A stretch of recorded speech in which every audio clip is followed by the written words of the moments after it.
Most nearly everyone in skill building classes hates them. The 5% who like skill building become language teachers. You see what the problem is. So skill building is lose-lose. It's painful and it doesn't work. I don't think there is a single person on this planet who has ever acquired language through skill building. Whenever you look at a case of someone who's done well in a language or literacy, there has been massive comprehensible input, no exceptions. That has to be the cause. 네, 오늘 영상은 Q&A를 받아보려고 해요. 먼저 댓글로 Q&A를 달아주신 분들이 있었어요. 첫 번째 질문부터 답변을 드릴게요. 컴프리헨시블 인풋 영상 잘 봤습니다. 저도 푸피님처럼 유튜브 영어도 봐보려고요. 유튜브로 시작하는 게 짧은 영상이니만큼 이해하기가 쉽기 때문에 되게 좋은 것 같아요. 그런데 넷플릭스로 미드 볼 때도 영어 자막으로 하셨나요? 아니면 그 전에 한글 자막으로 내용을 파악하고 나서 자막 없이 혹은 영어 자막으로 보신 건가요? 먼저 답을 드리자면요, 저는 넷플릭스를 시작할 때는 영어 자막을 봤습니다. 당연히. 왜냐면 영어 자막을 봐도 잘 이해하기가 힘들었거든요. 그래서 영어 자막을 봤고요, 그리고 한글 자막으로 보진 않았어요. 왜냐하면요, 보통 한글 자막으로 보고 나서 영어 자막으로 보면 확실히 영어 자막을 볼 때 그 내용을 이해하기가 쉽겠죠. 한 80% 정도를 이해할 수 있을 거예요. 예를 들어서 제가 어떤 한 미드를 그 내용의 50%를 한 번 봤을 때 이해할 수 있다라고 한다면은 한글 자막을 보고 나서 영어 자막을 보면은 그 내용의 한 80%는 이해할 수가 있는 거죠.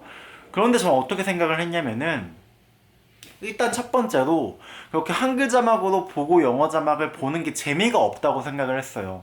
아니, 에피소드 1 보고 바로 에피소드 2 보고 싶지, 에피소드 1을 한글 자막으로 보고 다시 에피소드 1을 보고 싶다고 생각이 들진 않거든요. 그래서 저는 그냥 영어 자막으로만 봤고요. 두 번째는 제가 아무래도 유튜브로 영어 인풋을 했고, 또 제 나름대로의 그동안 뭐 수능 공부를 하면서 쌓인 그 어휘력 때문에, 그러니까 어느 정도는 그 미드를 즐길 수 있을 정도의 이해는 했기 때문에 그냥 한 편씩 봤던 거예요. 그런데 마지막으로 정말 중요한 게 뭐냐면요, 제가 만약에 50%를 이해한다고 했을 때 한 편에서 2시간을 들여서 한글 자막을 보고 영어 자막을 봐서 80%를 이해하는 것과, 그냥 에피소드 1을 50% 이해하고 에피소드 2를 또 봐가지고 거기서 50%를 이해하면은 저는 총 100을 이해한 거거든요. 그러니까 효율의 측면에서 생각을 해봐도 내가 한 편을 다 이해하지 못하더라도 그냥 계속 에피소드 2와 3를 보는 게 전체 인풋의 양에서 더 많다는 거죠. 50 플러스 50이 그냥 한 편을 80만큼 이해하는 것보다 더 효과적이라고 생각해요. 그리고 50 플러스 50을 하다 보면은 에피소드 뭐 9, 뭐 10이 되면은 점점 그게 55, 뭐 60% 이렇게 늘어나거든요. 이제 그러면 그럴수록 점점 동기가 생겨요. 영어 공부를 미드나 유튜브나 아니면은 뭐 영어 콘텐츠를 보는 동기가 생깁니다. 점점 재밌어지거든요. 점점 이해하는 인풋의 양이 많아져요. 50%를 이해하다가 점점 그 주변부의 단어들도 알게 되고, 그리고 그 기존의 50%의 단어들도 확실하게 알게 되니까 훨씬 더 그 인풋의 어떤 내가 이해할 수 있는 범위가 넓어집니다. 이제 그러면서 언어를 습득하는 거거든요. 그러면서 언어를 습득하고, 그렇게 언어를 습득하면서 언어를 습득하는 과정이 좀 더 즐거워지는 거예요. 그래서 저는 그냥 어느 정도 내가 즐길 수 있는 콘텐츠를 찾았다면은 뭐 유튜브든지 미드든지 간에 저는 웬만하면은 그냥 즐기라고 말씀드리고 싶어요. 뭐 한글 자막을 찾아본다거나 단어를 찾기보다는요. 그런데 이제 그거는 여러분들의 이해 수준에 따라서, 여러분들이 얼마나 그 콘텐츠를 이해하고 싶은지에 따라서 다르겠죠. 뭐 만약에 정말로 이 미드를 내가 다 이해하면서 보고 싶어 라고 한다면은 단어를 찾아보셔도 되고요. 아니면은 그냥 한글 자막을 한번 본 다음에 영어 자막으로 보셔도 괜찮습니다. 그게 재밌기만 하다면요. 그 두 번째 질문은, 단어 같은 거 몰라도 문법이나 단어 찾으려고 하지 않고 이 영상이 어떤 내용을 말하는가에 대해서 더 유심히 보는 것으로 하고 있는데 단어나 문법을 정말 찾을 필요가 없을까요?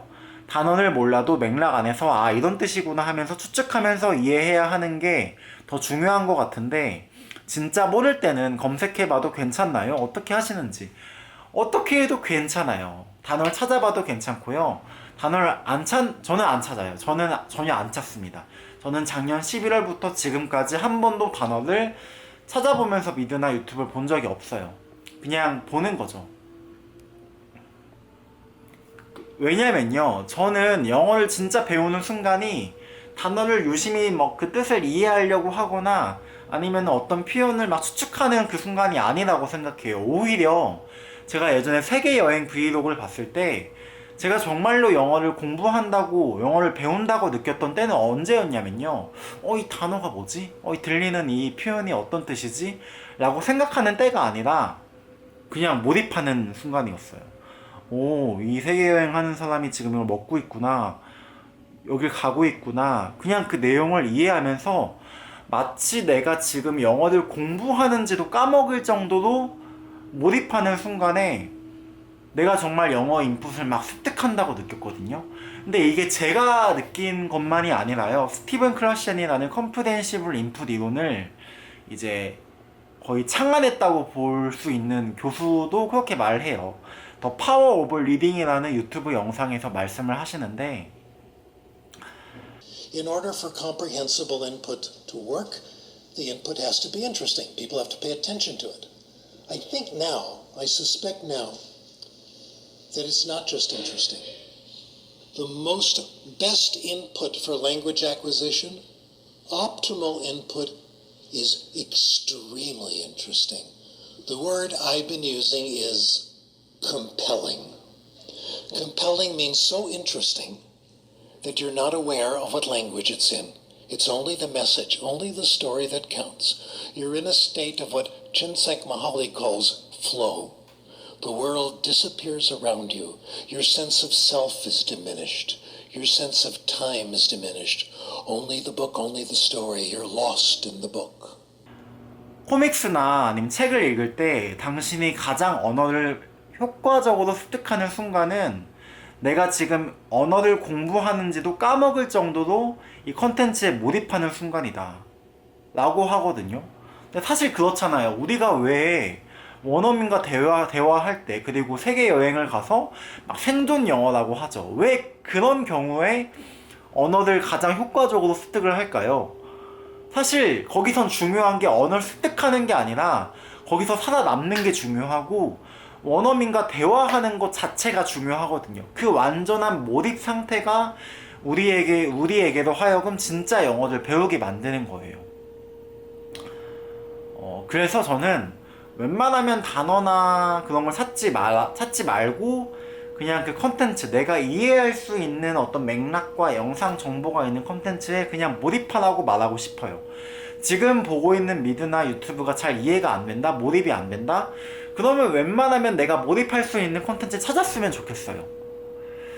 혹은 아니면은 정말로 내가 이 컨텐츠 너무나도 좋아해가지고 막 단어를 찾으면서 봐도 너무 재밌는 거야. 단어를 찾으면서 이 외국인과 이야기하는 게 너무 재밌는 거예요.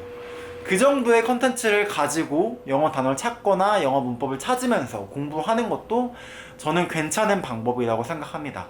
여기서도 중요한 건 내가 재미를 느낄 수 있고 내가 지속할 수 있는 방법을 실천하는 게 중요한 거죠.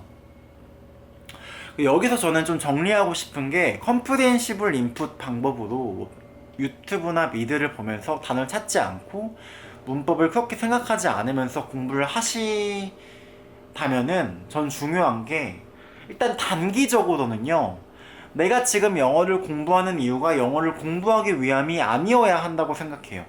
내가 지금 영어를 접하는 이유는, 내가 지금 영어 인풋을 하는 이유는 내가 이 유튜브 영상을 보고 싶어서, 내가 이 미드를 보고 싶어서여야 한다고 생각해요.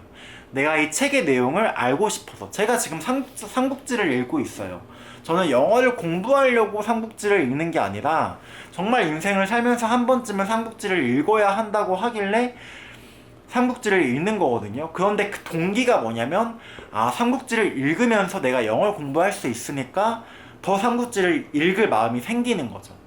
그렇게 영어를 공부하셔야 돼요. 내 영어를 인풋하는 첫 번째 동기가 영어 리스닝, 영어 쓰기, 영어 듣기를 훈련하기 위한 게 아니라 그냥 내가 이 컨텐츠를 보고 싶기 때문에 영어를 접하셔야 진짜 영어가 늡니다. 이거는 사실 많은 유튜버 분들도 하시는 말씀이에요. 이미 뭐 통역사나 아니면 영어를 잘하시는 유튜버 분들도 흔히 하시는 말씀이잖아요. 영어를 공부하기 위해 하지 말고 그냥 즐기라고요.